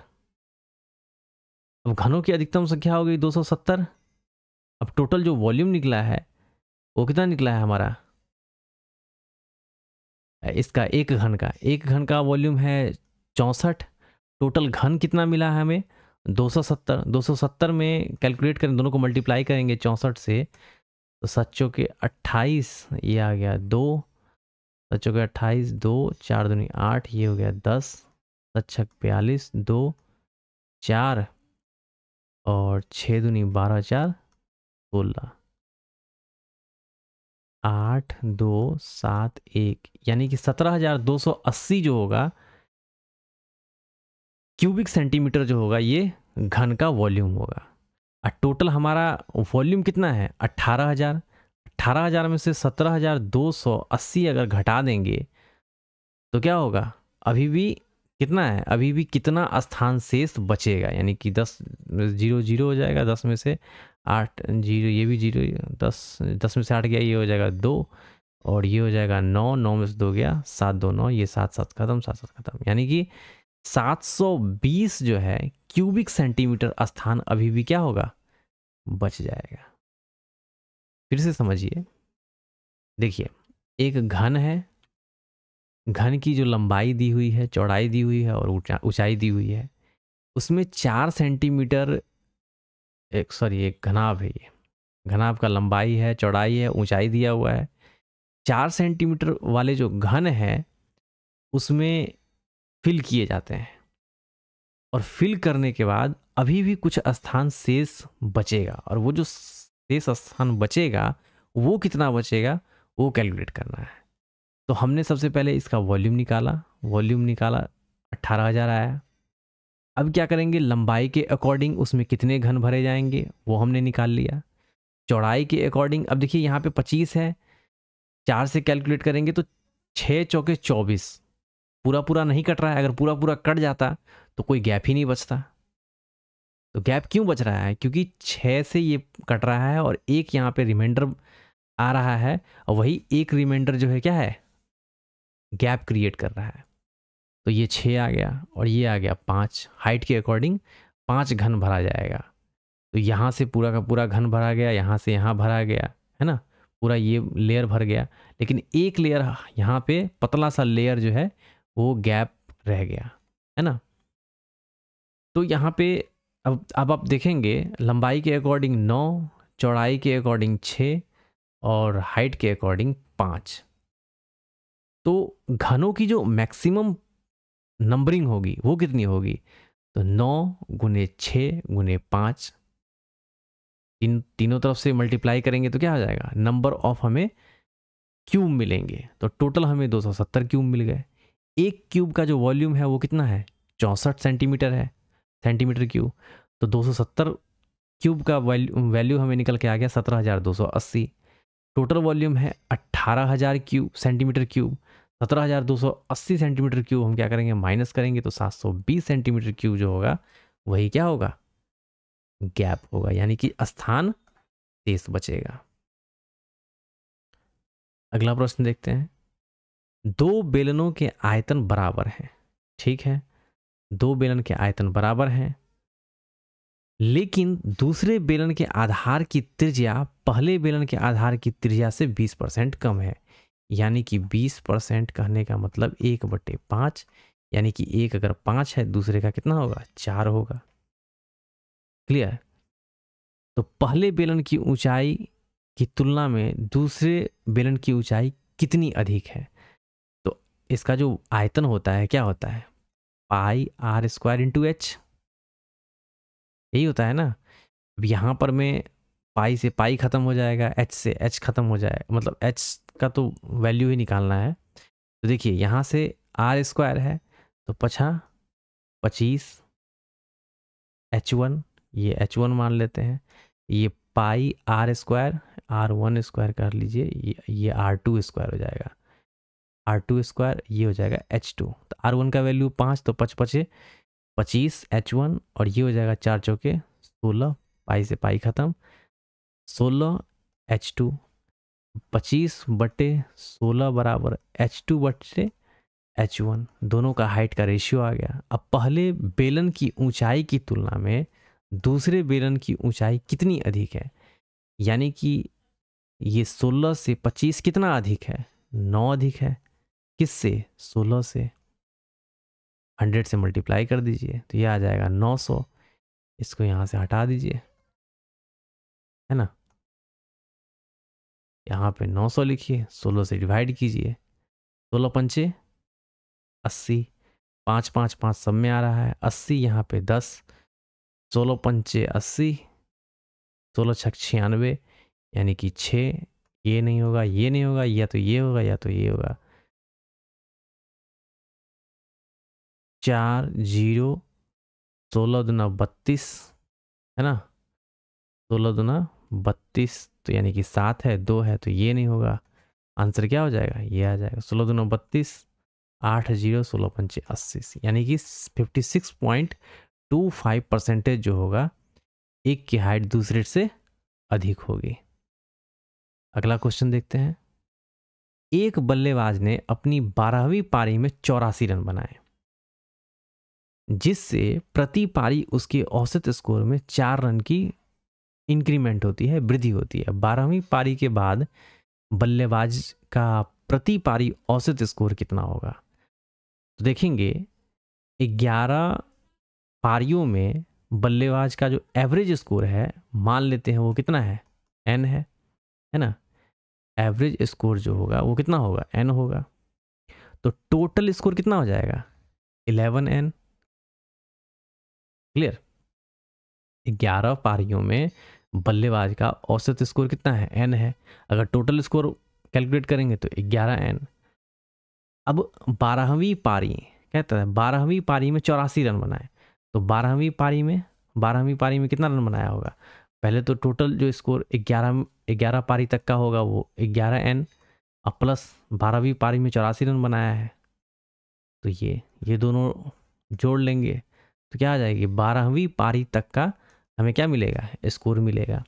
अब 12वीं पारी के बाद बल्लेबाजी का प्रति औसत स्कोर कितना है ना, जिससे यहाँ पे देखेंगे 12वीं पारी में 84 रन बनाए, जिससे प्रति पारी उसके औसत स्कोर में 4 रन की वृद्धि हो जाती है। अब 12वीं पारी के बाद यानी कि इसके बाद का जो है नया एवरेज क्या हो जाएगा, नया एवरेज हो जाएगा जो एवरेज है पहले वाला उससे 4 रन की वृद्धि हो जाती है, उसमें 4 रन की वृद्धि हो जाती है। अब प्रश्न के अनुसार अकॉर्डिंग टू क्वेश्चन क्या कह रहा है, 11n प्लस 84 यानी कि 12वीं पारी का जो एवरेज स्कोर है वो कितना है, n+4। इन दोनों को कैलकुलेट करेंगे और n का वैल्यू क्या हो जाएगा, हमारा आंसर हो जाएगा, है ना। 12वीं पारी के बाद बल्लेबाज का प्रति पारी औसत स्कोर, प्रति पारी पूछा जा रहा है तो यहाँ से कैलकुलेट कर लीजिए, 11n प्लस 84 बराबर 12n प्लस 12 चौक 48, यहाँ से 11n 12n, 14 में से 8 6 14 और 7 में से 4 3 7 बराबर ये आ जाएगा n, यानी कि n का वैल्यू जो निकल के आ गया 36 आ गया। क्लियर? अब 12वीं पारी के बाद बल्लेबाज का प्रति पारी औसत स्कोर यानी कि n में कितना ऐड करना है, 4 ऐड करना है, यानी कि 36 + 4 बराबर क्या हो जाएगा, 40। तो 40 जो होगा इस क्वेश्चन का आंसर हो जाएगा। थोड़ा सा समझना है, देखिए एवरेज स्कोर जो है 11वीं पारी तक का वो कितना है, n है। 11वीं पारी तक का टोटल स्कोर जो होगा वो कितना होगा, 11n। 12वीं पारी में 11वीं पारी तक का स्कोर प्लस 84 जो रन बनाए हैं 12वीं पारी में वो भी सब जोड़ेंगे तो 12वीं पारी तक का टोटल स्कोर जो हो गया ये आ गया। 12वीं पारी के बाद है ना 84 रन बनाए, जिससे प्रति पारी क्या होता है उसके एवरेज स्कोर में 4 की वृद्धि होती है। तो एवरेज स्कोर में 4 की वृद्धि हमने कर दिया है। क्वेश्चन के अकॉर्डिंग यहाँ पे 12वीं पारी का एवरेज स्कोर जो है ये है, 12 से डिवाइड करेंगे तो एवरेज मिलेगा, इसको कैलकुलेट करेंगे तो n का वैल्यू मिलेगा, और n के वैल्यू में क्या करेंगे 4 ऐड करेंगे तो प्रति पारी हमें क्या मिलेगा, एवरेज स्कोर निकल के आ जाएगा। अगला प्रश्न देखते हैं।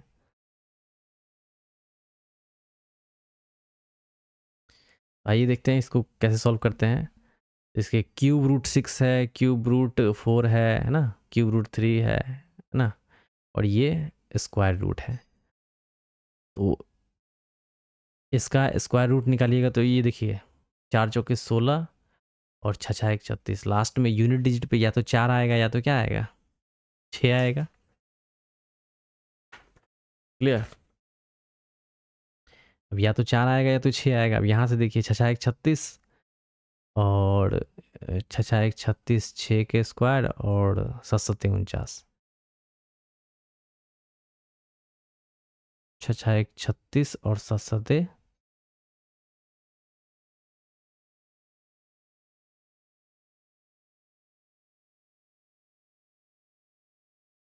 7 49, यानी कि 7 बड़ा हो गया तो बड़ा वाला वैल्यू नहीं लेंगे, छोटा वाला वैल्यू लेंगे तो यहाँ पे 6 6 आ जाएगा। तो यहाँ पे आ गया 64 का, ये नहीं होगा 64 का ये स्क्वायर है।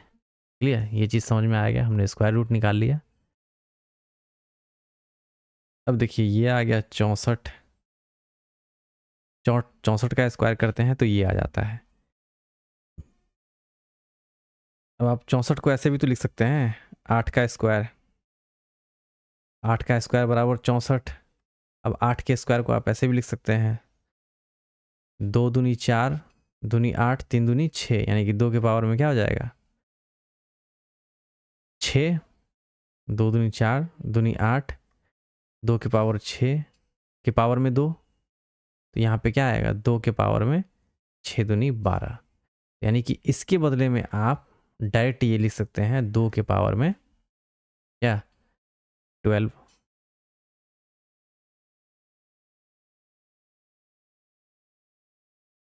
अब यहाँ पे देख लीजिए ये हो गया 2 के पावर में 12 और ये प्लस 2 के पावर में 12, और यहाँ पर क्यूब रूट है तो 12 बट्टे क्या हो जाएगा 3 आ जाएगा, प्लस 2 के पावर में 12 बट्टे 4 आ जाएगा, 2 के पावर में 12 बट्टे 6 आएगा, 6 दूनी 12, 4 तिये 12, 3 चौके 12, और यहाँ तो कितना आ जाएगा 12, 1 बटे 2, यानी कि ये 2। स्क्वायर रूट का कहने का मतलब क्या है 2 है, तो इसकी जगह पे हमने 64 लिखा है, 64 की जगह पे 2 के पावर में 12 लिखा है, तो ये आ जाएगा 2 छक्के 12।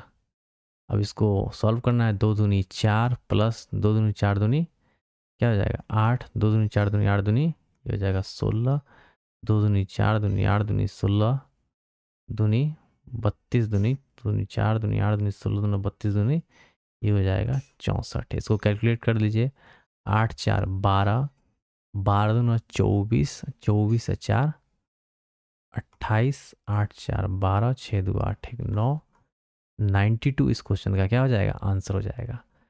एक तो ये प्रोसेस है, इस तरीके से कैलकुलेट कर लीजिए, और एक है कि इसका स्क्वायर रूट हमने निकाला, इसका क्यूब रूट निकाल लीजिए। क्यूब रूट कैसे निकालेंगे, तो यहाँ देखिए लास्ट में कितना है 6 है, तो 2 दूनी 4 दूनी 3 3 4 चौके 16 चौके, तो लास्ट में आ जाएगा 6, यूनिट डिजिट पे क्या आ जाएगा 6 आ जाएगा, है ना। तो सीधा सीधा दिख रहा है ये 16 का क्यूब है, ये 8 का क्या है 4, 8 के पावर में 4 लगाएंगे तो ये आ जाएगा, और ये क्या है 4 के पावर में 6 लगाएंगे तो ये आ जाएगा।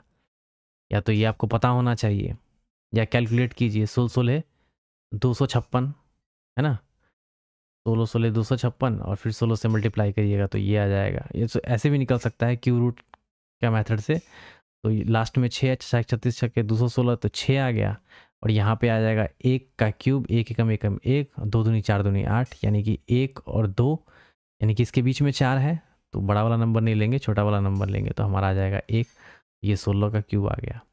अब यहाँ पे 8 कैसे कैलकुलेट होकर के आएगा?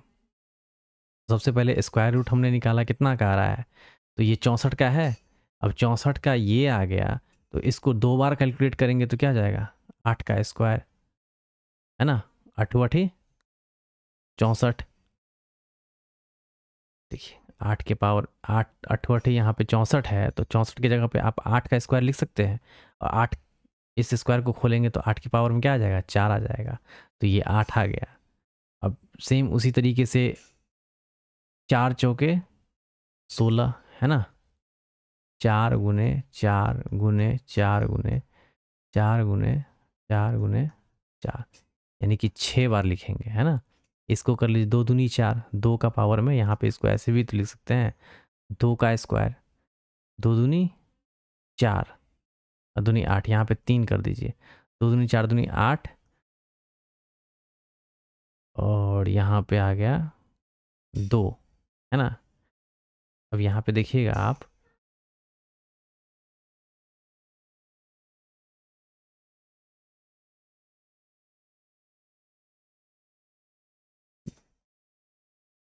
ठीक है, आप इसी इसी मेथड से जाइए, है ना, इसको 2 के पावर में 12 करके, और जो भी रूट है उस रूट से आप डिवाइड करके आगे कैलकुलेट कर लीजिए, यही ज़्यादा इजी रहेगा। ये थोड़ा सा लेंदी प्रोसेस हो गया, ठीक है ना।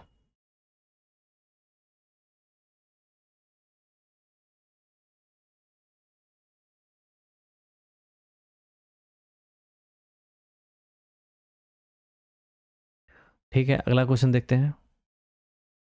पेंसिल से भरे थैले में 3/4 पेंसिल रंगीन पेंसिल थी। अब देखिए यहाँ पे क्या है, 3/4 पेंसिल रंगीन पेंसिल थी और 8/15 पेंसिल लाल पेंसिल थी, ठीक है। यदि थैले में 40 पेंसिल यानी कि लाल पेंसिल थी, तो थैले में पेंसिलों की कुल संख्या पूछा जा रहा है। 3/4 है, 8/15 है, तो 4 और 15 का एलसीएम क्या हो जाएगा, 60। लेट मान लेते हैं टोटल जो पेंसिल होंगे वो कितनी होंगी, 60 हमने माना है अभी, ठीक है, एग्जैक्ट आंसर नहीं है, हमने ये माना है। अब 60 हमने मान लिया, 60 का 3/4, 15 चौके 60, 15 तिये 45, 45 क्या है, रंगीन पेंसिल है, और 8/15 रंगीन पेंसिलें लाल थी, यानी कि 45 का कितना,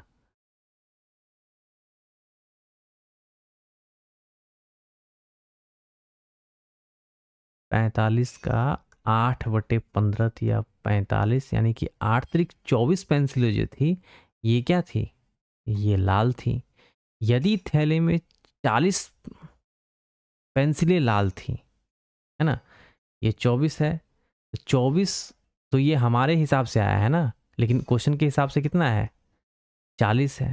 तो 24 बराबर अगर 40 है, तो थैले में टोटल पेंसिल पूछा जा रहा है, तो 60 बराबर कितना होगा, तो 40/24 गुने 60, ये 8 त्रिक 24, 8 पंचे 40, 3 दूनी 20 पंचे 100, यानी कि टोटल जो पेंसिलों की संख्या होगी वो कितनी होगी, 100 होगी।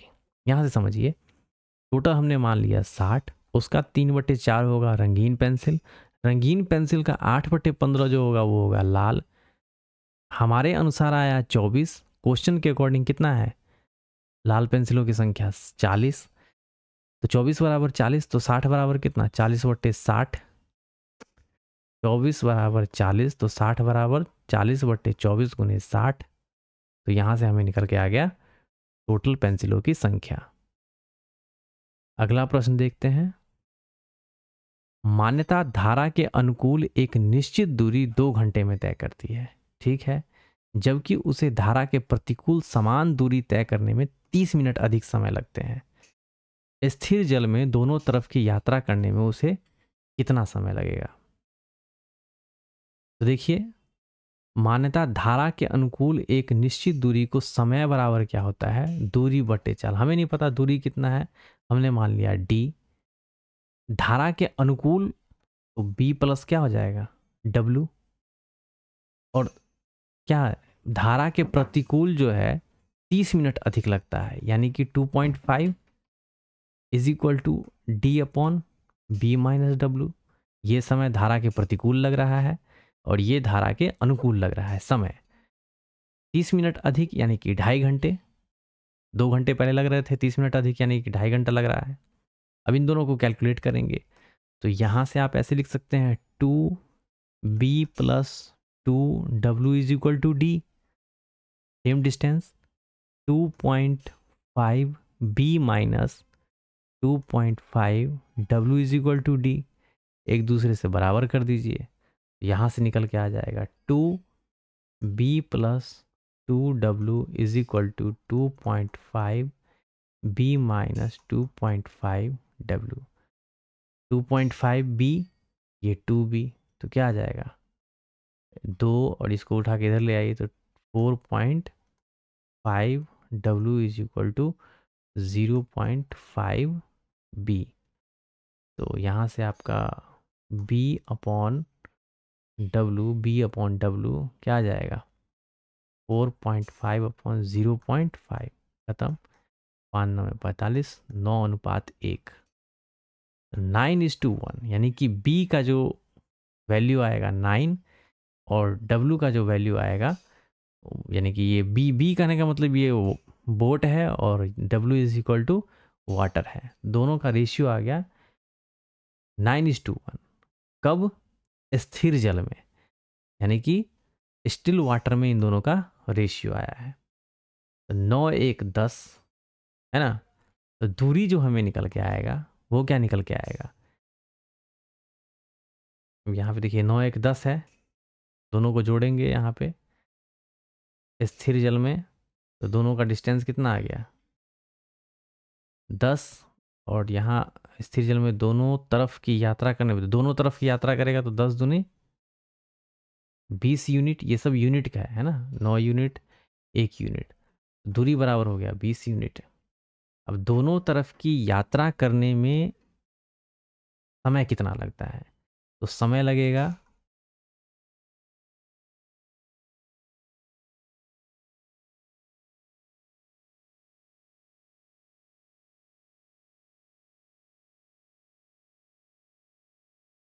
अच्छा, यहाँ से ये दूरी जो निकलेगा यहाँ से निकलेगा, देखिए b का वैल्यू है 9 और w का वैल्यू है 1, तो यहाँ पे रखेंगे b का वैल्यू 9 और w का वैल्यू 1, तो 2 एकम 2, 9 दूनी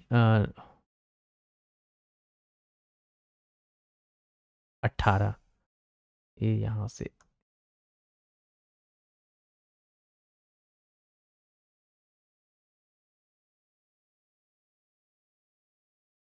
यहाँ से जो d निकलेगा 9 दूनी 18 और 2 एकम 2, तो 18 और 2 ये आ जाएगा 20, यानी कि डिस्टेंस निकल के आ गया 20 यूनिट। ठीक है, 20 यूनिट निकल के आ गया। अब दोनों तरफ की बोल रहा है तो दोनों तरफ का क्या हो जाएगा, डिस्टेंस जो हो जाएगा दोनों तरफ का वो हो जाएगा 40, और समय जो लगेगा दोनों तरफ को कवर करने के लिए तो 40 बट्टे और दोनों का क्या है स्पीड का रेशियो, तो ये हो जाएगा 9।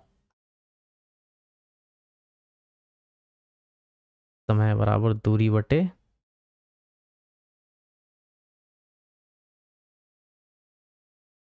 दोनों तरफ की यात्रा करने में लगा समय।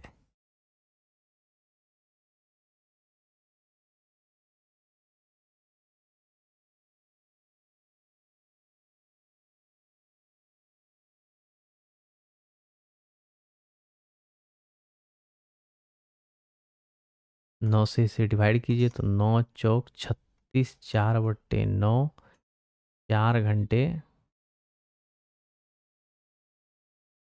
4/9, इसे मिनट में कन्वर्ट कर दीजिए तो 9 चौक ये आ जाएगा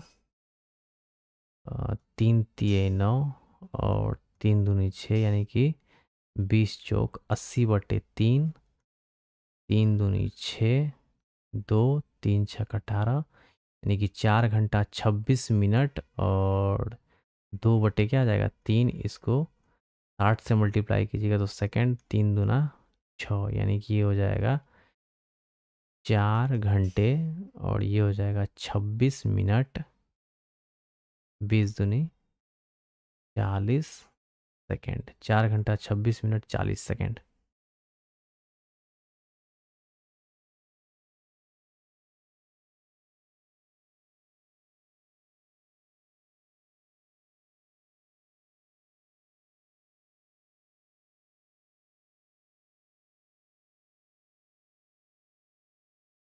स्थिर जल में दोनों तरफ यात्रा करने में उसे कितना समय लगेगा? तो समय बराबर हो जाएगा दूरी बटे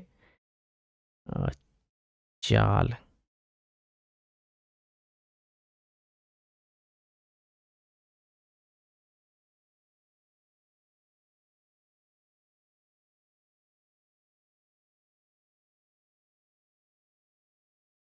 देखिए आंसर तो आ गया है, बट यहाँ पे थोड़ा सा कन्फ्यूजन है, ठीक है। इसे हम क्या करेंगे, अगले वीडियो में इसको कैलकुलेट करके आपको बता देंगे, ठीक है। चलिए अगला प्रश्न देखते हैं। अगला प्रश्न है, पूर्णता पर देय धनराशि कितनी होगी यदि 2,000 रुपये को 3 वर्ष की अवधि के लिए 30% वार्षिक चक्रवृद्धि ब्याज दर पर निवेश किया जाता है। यहाँ पे देखिएगा, तो ये साधारण सा प्रश्न है। 3 वर्ष के लिए चक्रवृद्धि ब्याज बोल रहा है 30%। 30% कितना हो जाएगा? 10, 10 3 13, 3 वर्ष का है तो 10 13 10 13, 10 दाएँ की 100 दाएँ की 1000, 169 और 13 से मल्टीप्लाई करिए, 13 नमा 17, हाँ से 117, 17 17 117 11, 13 6 78, 1 79, 10 89, ये हो जाएगा 9 8 9, 13 कम 13 7 20 1 21, यानी कि हो जाएगा 2197। इन दोनों का जो गैप है ये हो जाएगा 7 9 1 1197। और इसका जो वैल्यू दे रखा है वो कितना दे रखा है? इतना रुपए की धनराशि, तो इसका वैल्यू दे रखा है 2000, यानी कि 1000 बराबर 2000, यानी कि 1 बराबर 2 के। तो बोला जा रहा है 3 पूर्णता पर देय धनराशि कितनी होगी? देय धनराशि यानी कि अमाउंट पूछा जा रहा है, तो 2 गुना इसका कर दीजिए, 7 दूनी 14, 4 किसका है? ये नहीं होगा, ये नहीं होगा, या तो ये होगा या तो ये होगा। 7 दूनी 14 का 4 हाथ में 1, 9 दूना 18 1, 1994 किसका आ रहा है? लास्ट वाले का आ रहा है, तो यही क्वेश्चन का आंसर हो जाएगा, ठीक है। 43। तो ये अमाउंट पूछा जा रहा है, साधारण सा प्रश्न था। अगला प्रश्न देखते हैं, सिंप्लीफिकेशन का क्वेश्चन। 65 माइनस 40, इसको कैलकुलेट कीजिए। तो 4 छक 24, 6 18 में से 6 गया 12, 12 6 से डिवाइड किया तो 6 दूनी 12, यानी कि 2, ये हो जाएगा 12 पंचे 60, 12 में से 2 गया, ये हो जाएगा 10, 40 में से 10 गया तो ये हो गया 30, 65 में से 30 गया तो ये बचेगा 35। इस क्वेश्चन का आंसर हो जाएगा 35। अगला प्रश्न देखते हैं। tan theta is equal to √5/2। तो यहाँ से देख लीजिए, एक थीटा पूछा जा रहा है, तो ये हो जाएगा √5, ये हो गया 2। तो सेक थीटा h निकालना है। h निकालने के क्या करेंगे, दोनों का स्क्वायर करके जोड़ देंगे, ये हो जाएगा 5, ये हो जाएगा 4 5 4 9, तो इसका स्क्वायर रूट क्या आ जाएगा 3। सेक थीटा पूछा जा रहा है, तो कर्ण बटे आधार 3/2 इस क्वेश्चन का आंसर हो जाएगा। अगला प्रश्न देखते हैं। एक विद्यालय में 6 7 8 कक्षा है, उनके विद्यार्थियों की संख्या इतना इतना है। प्रत्येक कक्षा में के विद्यार्थियों को विभिन्न वर्गों में विभाजित किया गया, लेकिन सभी कक्षाओं के सभी वर्गों में विद्यार्थियों की संख्या बराबर थी। हर वर्ग के लिए एक क्लास टीचर नियुक्त किया गया। इस उद्देश्य के लिए न्यूनतम क्लास टीचर की संख्या कितनी थी? सबसे तो पहले हम क्या करेंगे, इनका HCF निकालेंगे। 322, 276 और 184। इनका डिफरेंस लेंगे, तो इनका डिफरेंस आ गया 12 में से 6 6 12 और 11 में से 7 4 11, यानी कि 46 आ गया। 6 में से 4 गया 2, 7 में से 17 में से 9 8 17, यानी कि 92। 46 दुना 92, इसका HCF आ गया 46। इसका HCF आ गया 46। अब हर एक क्लास में है ना वर्गों की संख्या कितनी होगी, तो जितने भी नंबर यहाँ पे स्टूडेंट्स दिए हुए हैं इस HCF से डिवाइड कर देते हैं। तो 184, 6 क्लास में मान लीजिए 184 और बटे 46 करेंगे तो ये 6 चौक 24, 4 चौके 16 यानी 4 से निकल जाएगा तो 4 वर्ग बनेगा, है ना। 6 क्लास में वर्गों की संख्या जो कितनी होगी, 4 होगी, और हर एक वर्ग के लिए एक टीचर है तो 4 वर्ग है, तो यहाँ पे कितना हो जाएगा, 4 टीचर। क्लियर। उसी तरीके से 276 में फिर 46 से 4 छक 24 यानी कि 6 से 6 36, 6 3 6 छक 24 3 27 यानी कि 6 वर्ग, यानी कि 6 टीचर। क्लियर। हर एक वर्ग के लिए एक टीचर अपॉइंट किया गया है, यानी कि यहाँ से वर्गों की संख्या निकली है तो टोटल जो है ये टीचर की संख्या हो जाएगी, तो ये हो गया 6 टीचर। आगे है 322, 322 में 46 से 4 8 32, 8 छक 48, 7 छक 42, है ना, 7 चौक 28, 7 से चला जाएगा, 7 छक 42 2 4, 7 चौक 28 4 32 यानी कि 7 वर्ग, और हर एक वर्ग के लिए एक टीचर यानी कि 7 टीचर। तो हो गए 4 6 4 10 10 7, टोटल टीचर की संख्या कितनी हो जाएगी, 17 टीचर हो जाएगी। अगला प्रश्न देखते हैं। एक बस और एक कार की चालों का अनुपात 7 और 11 है। यदि कार इतने घंटे में इतना किलोमीटर की दूरी करता है, ये है बस, ये है कार, है ना, दोनों की स्पीड है, स्पीड यहाँ से निकाल लेंगे, है ना। कार की स्पीड 396 अपॉन 6, 6 6 1 36, 3 6 6 1 36। अब 11 बराबर 66 की यानी कि 6 गुना, तो 7 बराबर 6 गुना 7 6 42। तो क्या कह रहा है, किलोमीटर प्रति घंटा में बस की चाल कितनी होगी, 42 किलोमीटर प्रति घंटा। अगला प्रश्न है, 5 क्रमागत प्राकृतिक संख्याओं का औसत कितना है, 12 है ना। यदि अगली 2 प्राकृतिक संख्याओं को भी सम्मिलित कर लिया जाए तो सातों संख्याओं का औसत कितना होगा। देखिए 5 क्रमागत प्राकृतिक संख्या, उनका एवरेज कितना है, 12 है। 12 सेंटर में डालिए, 13 14 11 10, तभी तो ये एवरेज 12 होगा, है ना। अब क्या बोला जा रहा है, अगली 2 संख्या और ऐड कर लिया जाता है, यानी कि 15 और 16, 2 ऐड कर लिया गया, 2 2 4 2 6 1 7। तो अब एवरेज कितना होगा, 3 इधर से निकालिए, 3 इधर से निकालिए, तो एवरेज कितना आ रहा है, 13। तो यहाँ तो कैलकुलेट करने का ज़रूरत ही नहीं है, या तो आप x प्लस 1 x+2 ये सब करके तब कैलकुलेट कीजिए। और यहाँ से आपने मान लिया एवरेज 12 है, तो 12 है तो आगे का संख्या 2 और पीछे का संख्या 2 कौन कौन सा होगा, क्रमागत है, एक के बाद एक, यानी कि 10 11 12 13 14। फिर उसी तरीके से 2 और आगे की संख्या जोड़ लिया गया, यानी कि 15 और 16। तो अब एवरेज कितना होगा, 3 इधर से घटाइए, 3 इधर से हटाइए, तो जो सेंटर में होगा वही हमारा क्या होगा, एवरेज होगा। अगला प्रश्न देखते हैं। 4 विभिन्न गांव ABCD में व्यक्तियों की संख्या और उन गांव में साक्षर और निरक्षर व्यक्तियों के अनुपात दर्शाया गया है। तो सभी 4 गांव में कुल साक्षर लोगों का प्रतिशत कितना होगा। देखिए ये साक्षर है, निरक्षर है, जनसंख्या इतनी है, टोटल साक्षर कितना हो गया, 1500 गुने 2/5, 5 दिया 15, यानी कि टोटल हो गया 530 और ये हो जाएगा 0, यानी कि साक्षर की जो संख्या हो जाएगी वो हो जाएगी 600। क्लियर। एक एक करके कैलकुलेट करेंगे। और उसी तरीके से यहाँ हो जाएगा 11/20, 20 दूना 40, 11 दूना 22, यानी कि ये हो जाएगा 2200 हो जाएगा बी का। 13 दू 15, 15 दूना 30, 13 दूना 26, 2600 हो जाएगा सी का। 4 सेम इसी तरीके से हम कर रहे हैं, बट यहीं पे कर दे रहे हैं, 4 कितना हो जाएगा 5, 5 11 25 55, 11 चौक यहाँ पे हो जाएगा 4400। क्लियर।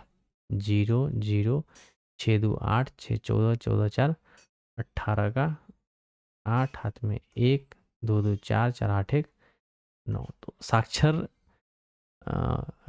व्यक्तियों की जो संख्या होगी वो कितनी हो जाएगी, 9800। अब परसेंटेज में निकालना है तो 9800 कितना पे, टोटल पे, टोटल कितना है यहाँ से जोड़ लीजिए, 0 0 5 5 10 हाथ में 1 1 1 2 4 2 6 3 9 9 5 14। तो यहाँ पे हो जाएगा 14 1 2 3 गुने क्या हो जाएगा 100, 0 0 ये 0 64 98, यानी कि 70% व्यक्ति जो होंगे वो क्या होंगे, साक्षर होंगे। तो एक क्वेश्चन को देखा जाए तो एक क्वेश्चन में थोड़ा सा हम देख लेंगे, अगले वाले वीडियो में उसको समझा देंगे, ठीक है। एक क्वेश्चन में थोड़ा सा कन्फ्यूजन आ गया, अदरवाइज सारे के सारे क्वेश्चन को सॉल्व करा दिया गया। आपको वीडियो कैसा लग रहा है कमेंट सेक्शन में ज़रूर अपनी प्रतिक्रिया दर्ज करें। वीडियो में बने रहने के लिए बहुत बहुत धन्यवाद।